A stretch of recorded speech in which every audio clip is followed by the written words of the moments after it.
Okay, it's 6 p.m. Well, show's going live. Welcome to the Randomizer for Thursday, February 3rd, 2022. I'm your host, Charles Schultz, and we're going to have a discussion tonight about one of our randomly selected technical terms. And for tonight, our concept, our term, will be fusion. So there are a lot of things to know about this. Lots that's going on in the world right now about fusion projects, and we'll discuss that. First of all, I'm going to thank everybody who's joined and who has memberships and supporting these efforts. Be sure to go to the Schultz Laboratories or the Universal Science Center website and sign up for our Monday classes. We're on Meta World, and this will be lesson 2. And it's going to be fascinating. We're going to discuss the advancements of human technology over the years, why it took us so long, and how we're getting there. It's going to be developing pragmatic systems. That will be the name of the lesson. That's 9 p.m. Monday, Eastern Standard Time. Also, if you want to join our live chats, such as this one, go ahead and go to our page, click, get a membership, and help us expand and put more galleries and more wonderful interactive material on our site. Be sure to walk around with your Oculus if you've got a headset, or just browse around it like a video game with your regular computer if you have to. So let's get started. Fusion. Many people have heard the term, many are not familiar with what it is. Technically, fusion is sticking two things together, two or more things. When we talk about atoms or energy, there are two specific ways that atoms can be used to produce nuclear power. And one is you start with a very heavy atom, and the heavy atom is not very tightly bound together in its nucleus, and it's capable of being split apart into fragments, generally two lighter types of atom. This is usually done with like a fast neutron or some particle like that renders it unstable and makes it blow apart. And in doing so, releases some energy. All the nuclear reactors and systems of that nature that we have on Earth use fission power, the splitting apart of a heavier atom. The other method is to take lighter atoms and using a lot of heat or energy or compression or a combination of these things to stick them together, and they actually yield a lot more energy than you would in fission. So fusion is the process of fusing together lighter atoms. Now, one thing I see, and everybody misses this, even scientists, and this is what surprises me. Fusion does not have to happen between two lighter atoms. It actually can happen between a moderately heavy atom and a light atom, and you can get a significant yield. But nobody seems to be really exploring that very much, and we'll discuss that a little bit at the end here. Presently, you may have heard in the news, there's a lot of progress in fusion energy. And what's it for? You know, no matter how you generate electrical power, if you're running a generator, you usually will either use a source of fuel, and it might be natural gas or coal or whatever, diesel fuel in the case of many remote generators, and you burn that fuel to produce heat energy. And the heat energy is what makes the explosion of the piston expand the volume of gas and drive the piston and run the motor. Anybody with an automobile understands that principle. So heat is the key here to producing motion and then literally turning a generator, a series of magnets and coils that generate some power. When you go to generate power with a nuclear power plant, you'd think that something would be radically different, but no, it's not. It still comes down to heat. It doesn't matter if you're burning manure or coal or splitting atoms. It all comes down to boiling water, running a steam generator. And why is that? Well, water has the capacity of changing state from a liquid to a vapor, and doing so, it takes a lot of energy. And it can yield a great deal of energy in the form of this expanding steam. So the steam is very often a very common way of operating a turbine and spinning the generator, and in some cases there are other methods of doing it. But in the end, You're making some heat, you're boiling some water, you're running a generator. All well and good.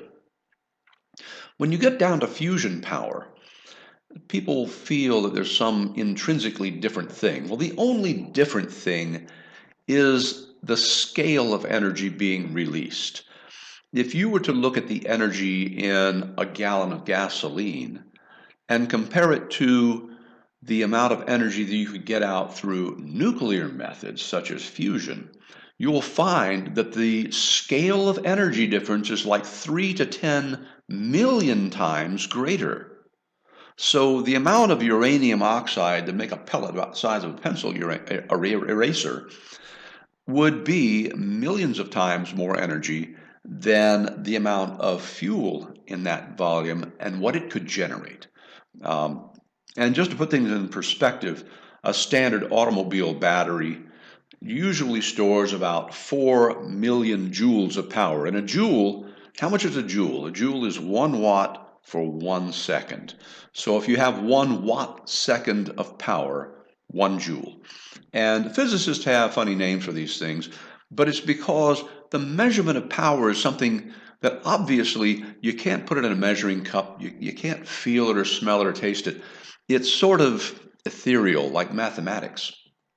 So the restrictions on how we perceive what our senses will tell us actually act as a stumbling block for many people who want to learn physics. There's not an easy way of interpreting it. So one way of putting it is 1 watt would be 1 kilogram, think half a bag of sugar, 1 kilogram of mass moving 1 meter, just a little over a yard, in 1 second. The amount of energy that that bag would have when it hit something would be 1 joule, 1 watt second. So now you have kind of a scale. A bag of sugar moving along half a meter in 1 second represents about 2 watts for a second, or 2 joules. So when we talk about nuclear power, we're looking at literally millions of joules of power being released in an extremely tiny reaction.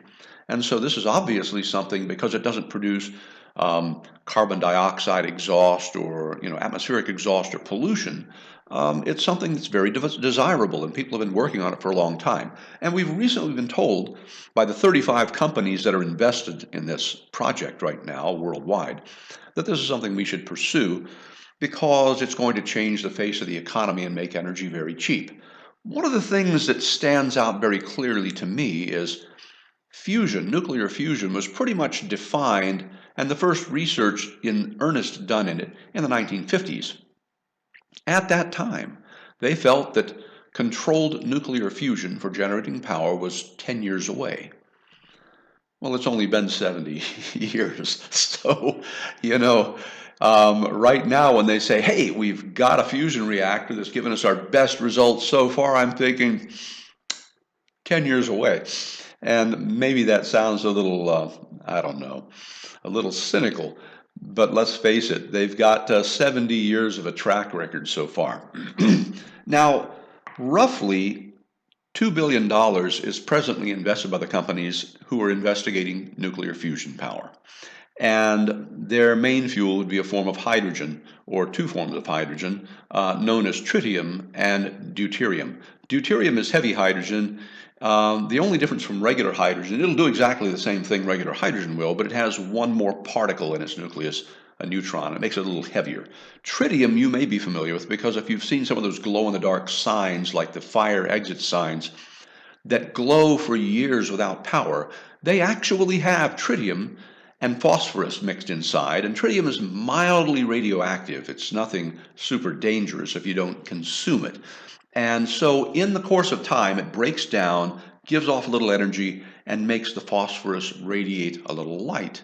So that's one means, that's actually literally a nuclear-powered sign, although we don't think of it that way. Some enterprising individuals have taken tritium phosphide, the material in signs, and sandwiched it in solar panels and solar cells, and said, hey, we have an endless, at least for 5 to 7 years, source of fairly, energy-dense, nuclear-powered solar cells. And yes, they've done that. They've made banks of these things that have been used as long-term batteries in the past. But, it's not where we need to be. So in the $2 billion I just mentioned that's invested by these 35 countries or companies worldwide presently, it's really just a drop in the bucket because I estimate in the 70 years of research since this chase has begun, there's been roughly $200 billion spent in tracking down nuclear fusion. Now, what's interesting is there are different ways that you can do this. And the most popular two involve plasma or lasers. The United States government operates a thing called the National Ignition Facility. And the National Ignition Facility is looking for the ignition of fusion. And they have done some experiments where they have done this. It is not a difficult thing, but the way they're going about it is a little interesting. I had a personal friend who worked with Lawrence Livermore Energetics Labs many years ago, and he actually gave me a number of the handbooks and the literature that they were using at the time. They had a project called the Shiva laser, which they used, and it was 24 beams made by a huge laser, and all of the beams were focused inward at one point, and they came in from all directions, kind of like a geodesic ball. And the idea is to trap the hydrogen fuel using a process known as inertial confinement. What this means is the inertia of the material itself slamming inward would be enough to confine it long enough for the reaction to proceed. So 24 laser beams from the Shiva laser, which was at the time said to be the world's most powerful laser system, would crunch the fuel down into a microscopic point, millions upon millions of degrees, roughly 10 to 50 million, depending on the estimates and the power level they used, would be used to cause this ignition, and a burst of X-rays would come out when the fuel ignited. Now, it did not yield a lot. In fact, it didn't yield enough to even equal the shot, but it was research. Presently, at the National Ignition Facility, they have 192 laser beams converging on the fuel pellet. Now, back then it was made of polyethylene plastic or some similar material. Today, it is literally a sphere of diamond just a few millimeters across. And the target is 2 millimeters across, a diamond sphere, and it's full of a chemical containing tritium and deuterium. So all 192 beams must come off exactly at the same time. They must come together. The timing has to be within a fraction of a trillionth of a second so that all the light reaches the target simultaneously, crushes the fuel inwards, and they achieve nirvana, a little ignition. Now, inertial confinement is fine. It's unfortunately, technically, very hard to do. And in the course of events, when they fire the lasers, it is standard to expect that mirrors, optics, coatings, and lasers will be damaged. So one of their big tasks is simply to make the system work. On the other hand, there's another system that's been very popular, and it's called the tokamak. The tokamak is basically a donut, one way or another, and it is a vacuum inside, except for a whisper of hydrogen. And this hydrogen donut is confined in a series of huge supercooled superconducting magnets. Now, what do the magnets do? When you ionize the hydrogen, it becomes electrically conductive, and that means that if it's moving, it has a magnetic field. Well, the superconducting magnets squeeze that field, and they restrict the flow of hydrogen, which looks like a band of plasma flying around at high speed inside this metallic donut, the tokamak, and they pinch the plasma down to an extremely narrow constriction, so they make basically a filament of the sun. And in this zone, the temperatures range again from 10 to 50 million degrees Kelvin, and this temperature and this compression is enough to initiate a fusion burn. Now, the idea is you need a continuous burn, or something that looks like a continuous burn, in order to generate enough heat to run your generators, make your steam, turn your turbines. So this goal is to get this hydrogen flying around to this plasma, crunched down into a miniature star whisper and convert that energy into heat. And it's admirable, and the Chinese are doing quite well with it. They have reported the highest fusion yield that's been yet seen in some of their experiments, and that's very encouraging. One of the things that I am not happy about with this method is that the machines they're building are bigger than a football field. This isn't something you can take with you. This is immense. And it basically dictates that you're still tied to the grid. Now, the power grid's been pretty useful over the decades, and it's it's the major source of power all over the world. The problem is, with recent issues, we've been told how vulnerable the grid is to attack, particularly cyber attack. What many people don't understand is the transformers for the substations and distribution stations are the real weak link. And this is because they're expensive, they're heavy, they weigh tons, and it only takes a little bit of damage to make one of those things explode or go out of service. And in many cases, they don't have many spares. So if something takes out some of these distribution transformers, your power may be out for a while, and the cost of replacing it is just phenomenal. So the grid is vulnerable, and we're often told that. What really stands against the philosophy of doing things the right way and doing good things and having ethics here is that if you say to your local township or city, in many cases, say, I'm going off grid, there are many instances when they will actually condemn your home.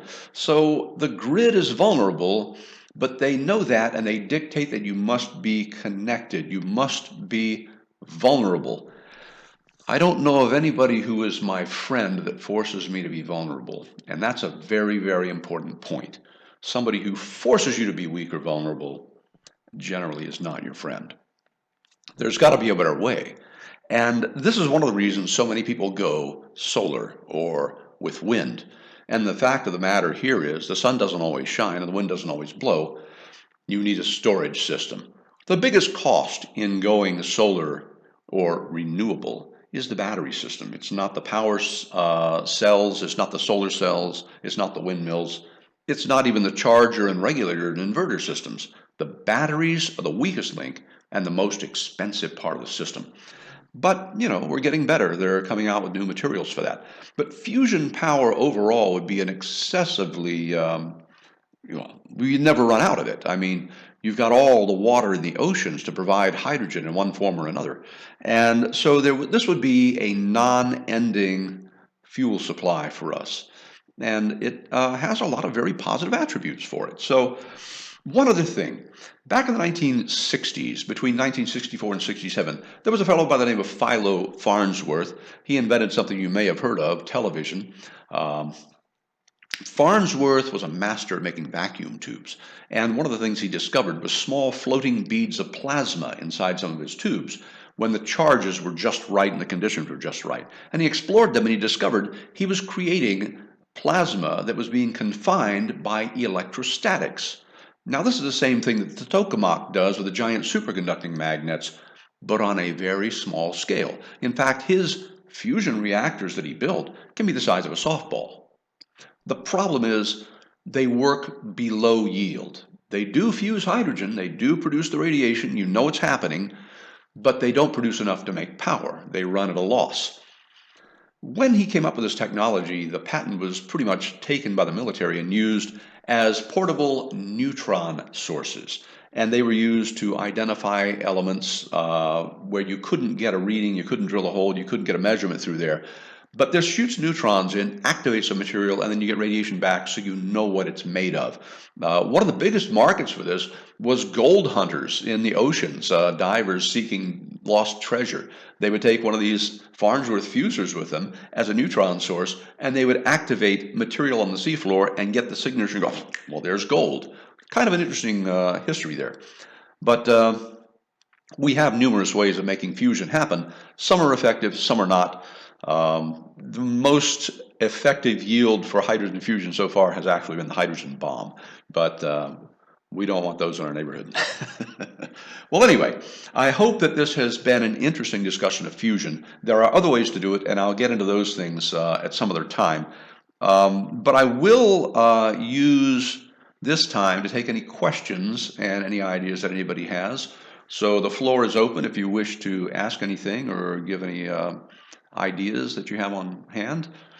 And meanwhile, I'm going to say I encourage people to go to our site, become a member, join our classes. Classes Mondays, 9 p.m. Eastern Standard Time. Meta World is the existing class.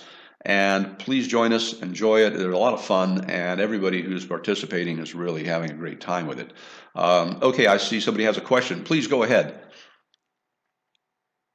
Hello, Charles. This is Elizabeth. Yes. I do have two questions, actually. One is, you speak so often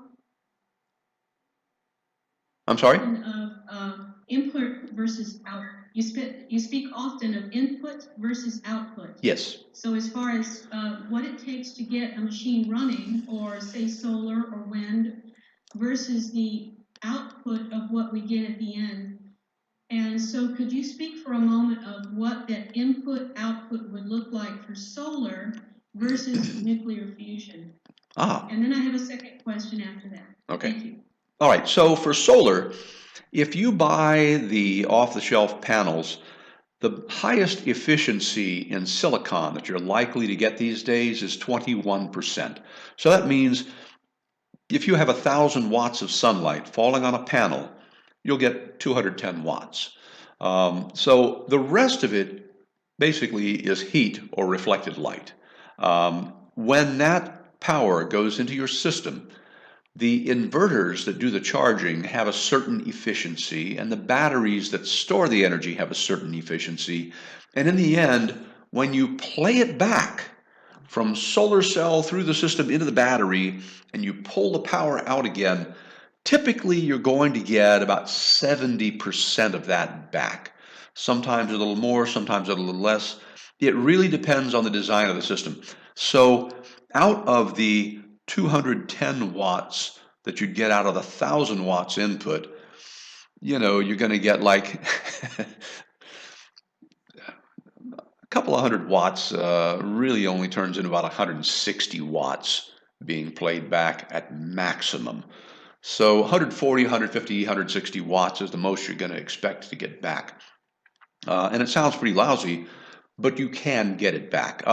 Best systems are a hybrid of wind and solar. That way, if the sun's not shining, the wind might be blowing away out there.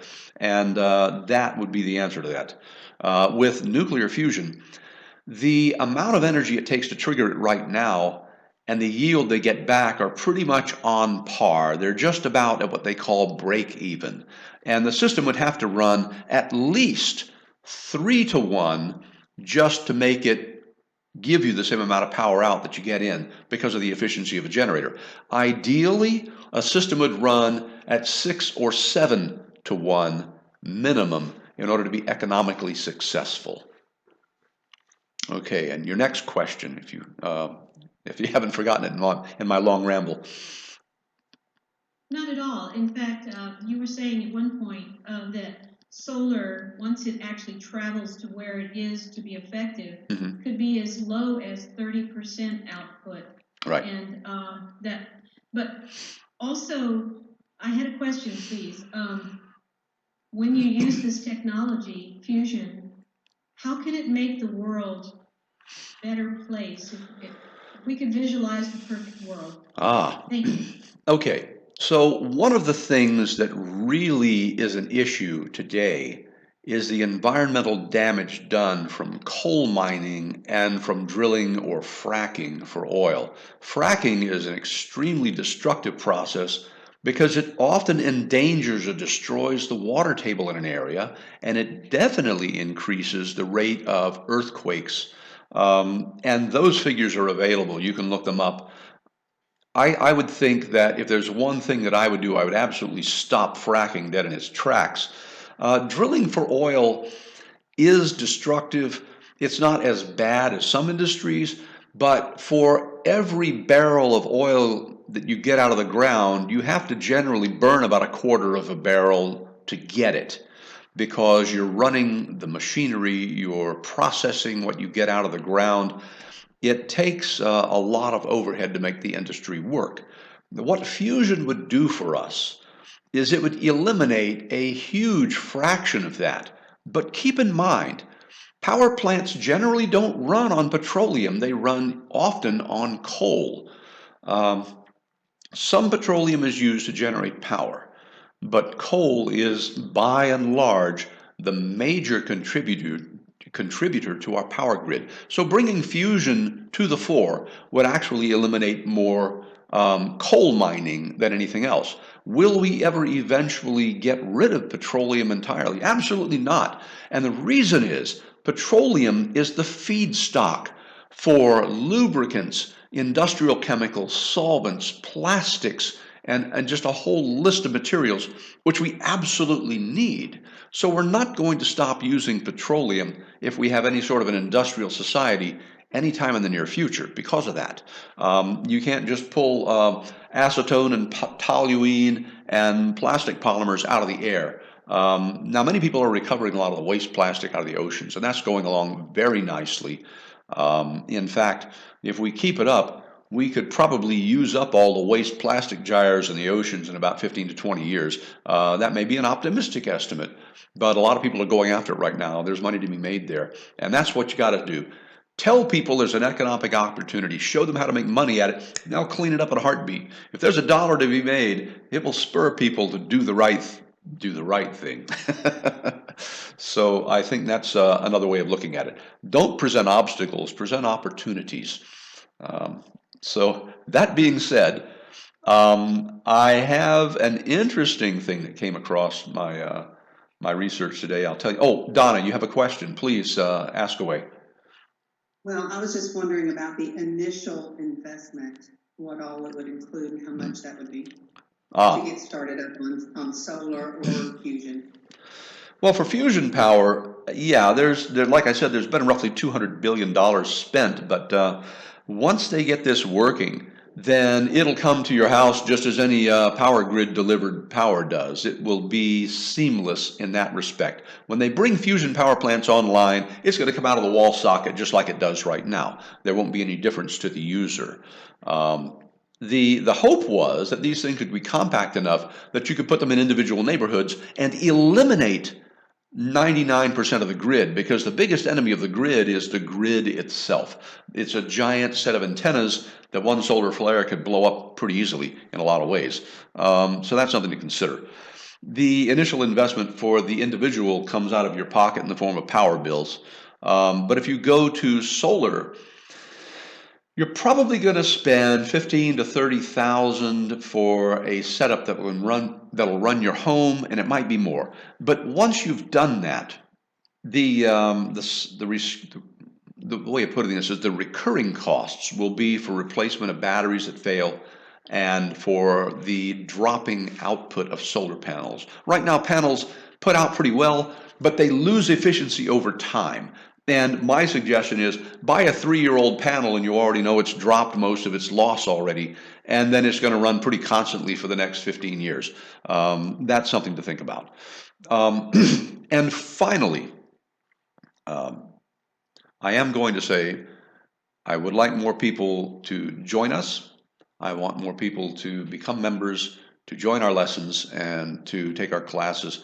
And I thank everybody who has so far. It's been wonderful. We're going to get some really solid material in these galleries. New stuff you want to see, let us know. Send us requests, emails. And I'm going to close with a quote from Proverbs. I love this one. This one came to mind as I was working on this show. Proverbs 10:9. He who walks with integrity walks securely, but he who perverts his ways will become known. I think we're seeing a lot of that right now. So everybody take that to mind and keep it in your heart. And let's work together to make this a better world. Thank you. I'm Charles Schultz for the Randomizer and Schultz Laboratories and the Universe Science Center. I hope you have a wonderful evening. You've enjoyed this show. And come back for our next one tomorrow, and we'll pick another random term. So thank you, everybody. Have a wonderful night, and we'll see you with the next one.